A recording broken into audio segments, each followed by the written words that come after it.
Hey, it's Patti Scharf, CPA and co-founder of Catching Clouds, a leader in e-commerce accounting. Welcome back to another Saturday Slowdown, where I like to remind everybody to work on their business and not just in their business. All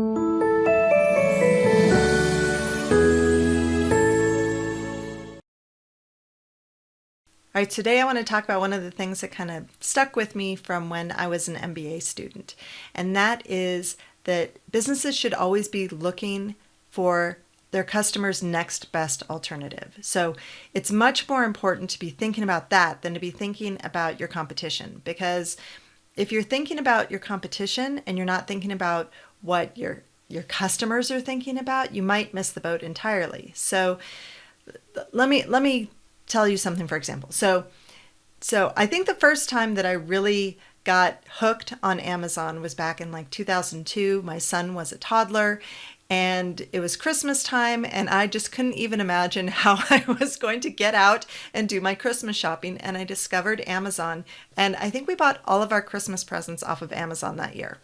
And it was life-changing for me. Like, I don't like shopping anyway, and to be able to go online and just go, this for my sister, and this for my brother, and this for my parents, and this for Patrick, and this for, it was amazing. It was great. And it's clear, like from that time till now, Amazon really has their fingers on the pulse of what their customers want and need. I mean, they started out with the subscription of Amazon Prime just to get you 2-day shipping, which was amazing, and it was worth the subscription price all on its own.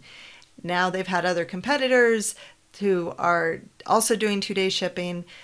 Now they're doing next-day shipping. Now they're like talking about putting groceries straight into your apartment, which, hello, kind of creeps me out. But, but for some people it's appealing, right? The point is that Amazon knows what drives their customers. Just the checkout process is so clean and smooth and easy, and they do whatever they can to make it easy for their customers to buy from them. Or if you take a look at who remembers Blockbuster Video? And Netflix just like wiped them out overnight practically, because why would you want to go to the video store when you could just sit at home and have movies show up in your mailbox, and then eventually streaming and so on and so forth. Uber did a similar thing. Airbnb did a similar thing. These companies were just revolutionizing their own independent industries because they were focused on what customers really wanted and needed and what resources they had available to make that stuff happen. So Blockbuster Video shouldn't have been worried about Hollywood Video. They should have been worried about Netflix and picking up their head and looking at the industry around them. Now, chances are you are not going to be in charge of a business that is revolutionizing any kind of industry anywhere.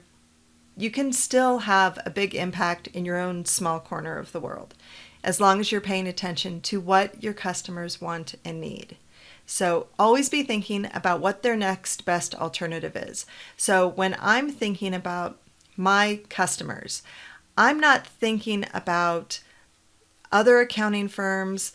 I'm thinking about how maybe their next best alternative is to hire a team of bookkeepers in the Philippines. It might be software that's been developed to automate their process and make things easier for them. It might be, chances are it's not going to be their spouse doing their books. I don't see that as a threat. I don't see QuickBooks Live as a threat. Here's the thing, the customers that we serve, they're complex businesses. They're big, they've got big complex problems around cash flow and inventory and sales tax. And yes, we do their bookkeeping, but which honestly is really hard in and of itself when you're an e-commerce business. But it's all of these different things that they would have to go out and hire a bookkeeper and then a controller and an IT person and make sure that they all understand the e-commerce industry. Oh, and then somebody who specializes in sales tax. Like, we provide all of these services kind of bundled together so that they don't have to worry about their back office and can focus on growing their businesses. And this is what they want to need. And so when people call me up and they're like, what? I would never spend more than like $200 on bookkeeping. It's like, that's okay, because what you want to need right now is you have a tighter budget, you maybe have a spouse who you trust to do the books, and you're just not ready for that, or your problems aren't big enough or complex enough yet for what we have to offer. So if you have your own small business, be thinking about your place in the world. What is it? What product do you offer? What service do you offer to the world? And what makes you special? What problem are you solving for your customers? If you're focusing on solving your customers' deepest pain points, then you're going to be able to beat the next best alternative. I guess that's it for today. I hope you like my video. Please like, comment, and share. If you haven't already, please subscribe, and I'll catch you later.